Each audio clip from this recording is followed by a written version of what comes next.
I did it, that's all. I didn't think about nothing special. Well, this is a business meeting. Business meeting, yeah. But all these clippings and this book, The Hidden Figures Woman at the Park Sausage Company, tell a different story of the 97-year-old.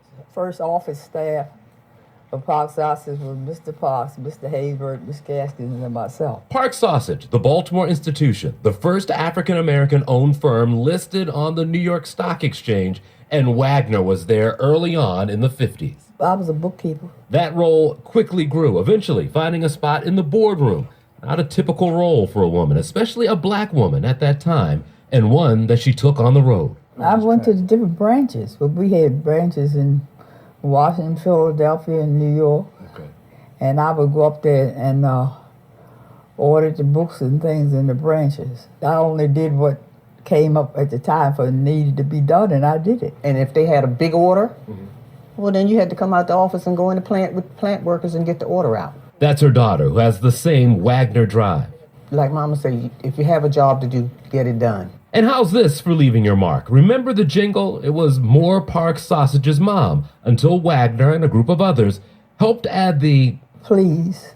Well, the little boy said more Park Sausages, and somebody complained he didn't have any manners, so then they put please on it. More Park Sausages, mom, please.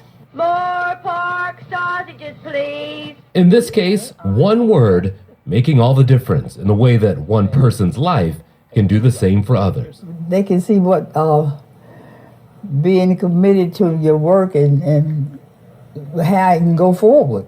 In Baltimore, Jason Newton, WBAL, TV 11 News.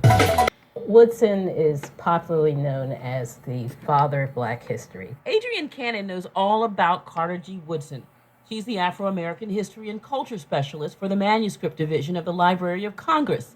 The library is the keeper of 18,000 items from Woodson's collection of papers that he started donating back in 1929. Everything from a letter from Paul Laurence Dunbar High School here in Baltimore to a manuscript of a poem by Dunbar, slave bills of sale, and slave freedom papers. The collecting, research, writing, and publishing he did on the Black past in the early 20th century laid the foundation for the study of African American history as a legitimate field of inquiry. Carter G. Woodson was born in 1875 in New Canton, Virginia, to former slaves. I think that that connection to slavery was the impetus for his interest in recording the Black past. Woodson worked in the coal mines of West Virginia as a young man, but went on to earn his bachelor's and master's degrees, eventually going to Harvard on an American history scholarship. He was the only African American born to former slave parents to receive a PhD in history. And he was the second African American to receive a PhD in history from Harvard. The first was W.E.B. Du Bois. Woodson also served as a teacher, a principal, and a publisher. He wrote The Negro in Our History. He started the publication Journal of Negro History in 1916. And to help teachers with African American studies, he created the Negro History Bulletin. The historian and writer of more than a dozen books lobbied schools and organizations to take part in a special program to encourage the study of Black history. It was celebrated first as Negro History Week, and it was celebrated the second week in February to encompass the birthdays of Abraham Lincoln and Frederick Douglass. He chose that week in order to reach Blacks and whites because he believed recording and disseminating Black history could advance race relations.